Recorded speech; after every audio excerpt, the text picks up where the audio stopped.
ഏവർക്കും എൻ്റെ സ്നേഹവന്ദനം. എന്നെ കേൾക്കുകയും എന്നെ കഴിഞ്ഞ കാലങ്ങളിലൊക്കെ സപ്പോർട്ട് ചെയ്യുകയും ചെയ്തിട്ടുള്ള എല്ലാ പ്രേക്ഷകർക്കും എൻ്റെ വിനീതമായ കൂപ്പുകൈ. ഞാൻ doctor Raju K baby, Kottarakkara അടുത്ത് തൃക്കണമംഗലിനടുത്ത് താമസിക്കുന്നു, കോടതിക്കടുത്ത് താമസിക്കുന്നു. ഏതാണ്ട് 34 വർഷത്തെ മെഡിക്കൽ ഫീൽഡിലെ പരിചയം എനിക്ക് ഉണ്ട്, ദൈവത്തിൻ്റെ കൃപയാൽ. ഇന്ന് ഞാൻ നിങ്ങളോട് സംസാരിക്കുന്നത് ഒരു പുതിയൊരു എപ്പിസോഡുമായിട്ടാണ്. ചെവിയിലെ ശബ്ദം കേൾക്കുക. നമുക്കെല്ലാവർക്കും ചെവിയിലെ ശബ്ദം കേൾക്കുന്നുണ്ട്. എന്നാൽ യാതൊരു ശബ്ദവും നമുക്ക് കേൾക്കാതെ വെളിയിലില്ലാതെ, നമ്മുടെ ബാഹ്യമായ ശബ്ദങ്ങളൊന്നുമില്ലാതെ തന്നെ നമ്മുടെ ചെവിയിൽ കേൾക്കുന്ന ശബ്ദങ്ങളെയാണ് ഈ ശബ്ദങ്ങൾ അല്ലെങ്കിൽ ടിന്നിറ്റസ് എന്ന് പറയുന്നത്. എൻ്റെ മലയാള വാക്ക് എനിക്കറിയത്തില്ല.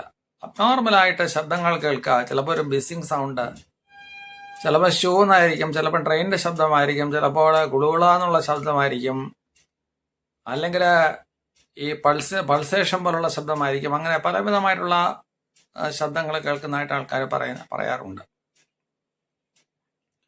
ഈ ടിന്നിറ്റസ് വരാനായിട്ട് ഒരുപാട് കാര്യങ്ങളുണ്ട്. ചെവിക്കകത്ത് തന്നെ കുറച്ച് വാക്സ് ഇരിക്കുന്നതുകൊണ്ട് വരാം. ചില സമയത്ത് ചെവിയിൽ തുള വീണാൽ വരാം. ചില സമയത്തെല്ലാം നല്ലൊരു ശതമാനം ആൾക്കാർക്കും കേൾവിക്കുറവുണ്ടെങ്കിൽ വരാം. അതുപോലെ ചില ആൾക്കാർ വളരെയധികം സൗണ്ട്സിൽ എക്സ്പോസ്ഡ് ചെയ്തിരിക്കുന്ന ആൾക്കാരുണ്ട്. അതായത് ഈ വഴിയോര കച്ചവടങ്ങൾ ചെയ്യുന്നവര്, വഴിയോര കടകളിൽ ജോലി ചെയ്യുന്നവര്, അവിടെയൊക്കെ ഭയങ്കര ശബ്ദമാണ്. അതായത് നമ്മൾ 60-80 ഡെസിബലിൽ കൂടുതൽ നമ്മുടെ ശബ്ദങ്ങൾ സ്ഥിരമായിട്ട് കേൾക്കുകയാണെങ്കിൽ നമുക്ക് കേൾവിക്കുറവ് ഉണ്ടാകുവാനുള്ള സാധ്യതയുണ്ട്. എപ്പോഴും നമ്മൾ സ്ഥിരമായിട്ട് ഹെഡ്ഫോൺ ഉപയോഗിക്കുന്നവര് അതിൻ്റെ നോർമൽ ലെവലിൽ നിന്ന് റേസ് ചെയ്യാതിരിക്കാൻ പ്രത്യേകം ശ്രദ്ധിക്കണം. സ്ഥിരമായിട്ട് നമ്മൾ റേസ് ചെയ്ത് കേട്ടോണ്ടിരുന്നു കഴിഞ്ഞാൽ ആ ശബ്ദം തന്നെ നമ്മൾ വരെ പല സമയത്ത് നമ്മളെ കേട്ടോണ്ടിരിക്കും. ഉദാഹരണത്തിന് ഒരു വലിയ വെടിക്കെട്ട് നടക്കുകയാണ്, നമ്മൾ അവിടെ പോയി വെടിക്കെട്ട് കേട്ടു. ഈ വെടിയുടെ ശബ്ദം നമ്മൾ ചിലപ്പോൾ കുറച്ച് ദിവസത്തേക്ക് കേട്ടോണ്ടിരിക്കും. ചിലപ്പോൾ ഒരു മൈക്കിന്റെ മുമ്പിൽ നമ്മൾ പോയി ഇരുന്നു, ഈ മൈക്കിന്റെ ശബ്ദം അരോചകമായിരുന്നുവെങ്കിൽ നമ്മൾ സഹിച്ച് മറ്റുള്ളവരൊന്നും വിചാരിക്കാതിരിക്കേണ്ടതിന് നമ്മൾ എഴുന്നേറ്റ് പോയിട്ടില്ല. പക്ഷേ അരോചകമായ ഈ ശബ്ദം നമ്മുടെ ചെവിയെ വീണ്ടും വീണ്ടും അലട്ടിക്കൊണ്ടിരിക്കും. ചിലപ്പോൾ അത് കേൾവിക്കുറവുണ്ടാകുവാനായിട്ടും സാധ്യതയുണ്ട്. അതുകൊണ്ട് ഇത് സാധാരണ ജീവിതത്തെ നമ്മളെ ബാധിക്കുന്നു. ഡിപ്രഷൻ എന്ന് പറയുന്ന അസുഖങ്ങൾ വരുന്നു. അതുപോലെ ആരാധനാലയങ്ങളിൽ വളരെയധികം ശബ്ദങ്ങൾ ഉണ്ടാക്കുന്ന ആരാധനാലയങ്ങൾ നമ്മളെയും നമ്മുടെ പരിസരത്തുമുണ്ട്.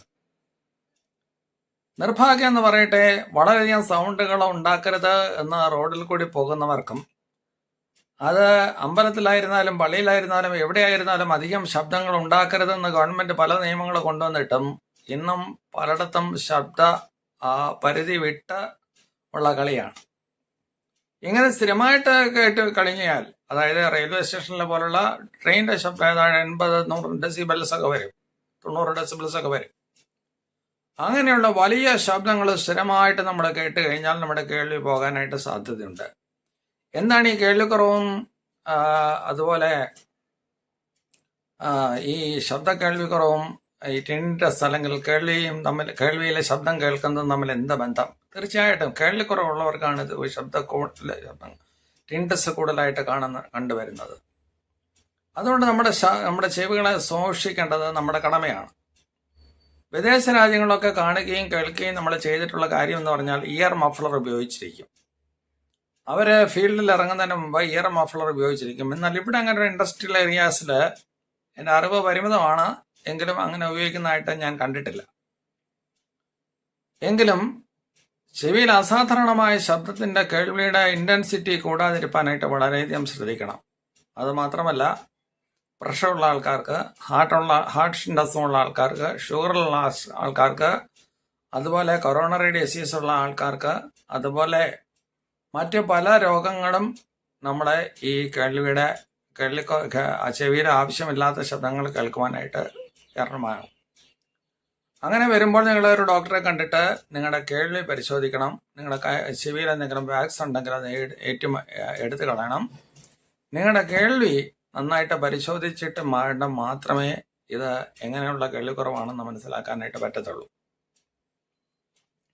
വലിയ ശബ്ദത്തിന്റെ അടുക്കൽ പോയി ഇരുന്ന് നമ്മൾ സ്ഥിരമായിട്ട് ഇത് ശബ്ദങ്ങളെ കേട്ട് കഴിഞ്ഞാൽ ചില അമ്പലത്തിലൊക്കെ വളരെ അരോചകമായി ശബ്ദങ്ങൾ പുറപ്പെടുവിക്കുന്ന കാണാൻ കേട്ട് കഴിയും. പലപ്പോഴും ഞാനും ഇതിനെതിരെ പലകളിലൊക്കെ വരുന്ന വലിയ ശബ്ദങ്ങൾക്കെതിരെ പോരാടിയിട്ടുണ്ട്. പക്ഷേ നമ്മുടെ പോരാട്ടങ്ങളൊക്കെ വ്യർത്ഥമാണെന്ന് പിൽക്കാലത്ത് മനസ്സിലായി.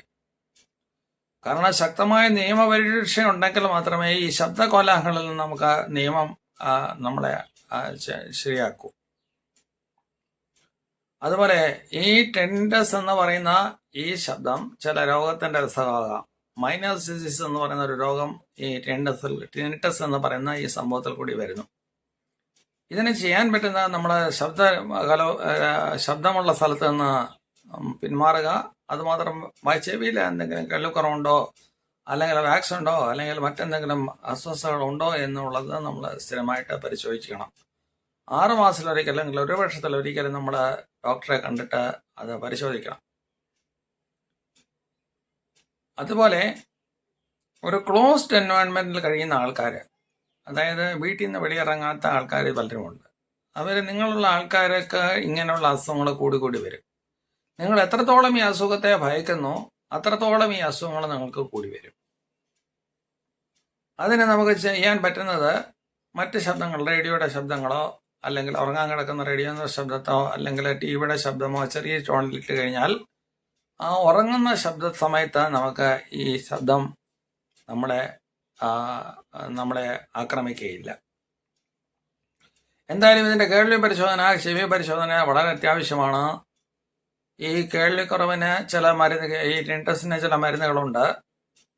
നമ്മൾ ആശ വിട്ട് നിരാശയിലേക്ക് ആണ് ഇത് നമ്മളെ കടത്തുന്നതെങ്കിൽ തീർച്ചയായിട്ടും നമ്മൾ ഒരു ട്രിപ്പിനോ അല്ലെങ്കിൽ നമ്മൾ മറ്റു കാര്യങ്ങളെ എൻഗേജ് ചെയ്യുകയോ ചെയ്യണം. ഞാൻ നേരത്തെ പറഞ്ഞ പോലെ empty mind is the workshop of devil. എപ്പോഴും ശൂന്യമായ മനസ്സ് ഡെവിളിന്റെ ഒരു വർക്ക്ഷോപ്പാണ്, അല്ലെങ്കിൽ സാത്താന്റെ ഒരു വർക്ക്ഷോപ്പാണ്. അതുകൊണ്ട് ഈ ടെൻഡസിനെ കുറിച്ച് എനിക്ക് ഇത്രമേ അറിയാനുള്ളൂ. കൂടുതൽ പറയണമെന്നുണ്ട്, എങ്കിലും സമയപരിധിക്കുള്ളിൽ നിന്നുകൊണ്ട് ഇത്രയും പറയുന്നു. കൂടുതൽ അറിയേണ്ടവർക്ക് എൻ്റെ ഫോൺ നമ്പറിലോ എന്നെ നേരിട്ട് വിളിക്കുകയോ അല്ലെങ്കിൽ മെസ്സേജ് ഇടുകയോ ചെയ്താൽ ചെയ്യുക. അതുപോലെ ഇതുവരെയും സബ്സ്ക്രൈബ് ചെയ്യണ്ടല്ലോ, സബ്സ്ക്രൈബ് ചെയ്യുക, ലൈക്ക് ചെയ്യുക, ഷെയർ ചെയ്യുക, നിങ്ങളുടെ കൂട്ടുകാർക്ക് അതയച്ചു കൊടുക്കുക. ഇങ്ങനെ ഈ ദൗത്യത്തെ പ്രോത്സാഹിപ്പിക്കണമേ എന്ന് പറഞ്ഞുകൊണ്ട് ഞാൻ എൻ്റെ വാക്കുകളെ അവസാനിപ്പിക്കുന്നു. ഓക്കെ, നന്ദി, നമസ്കാരം.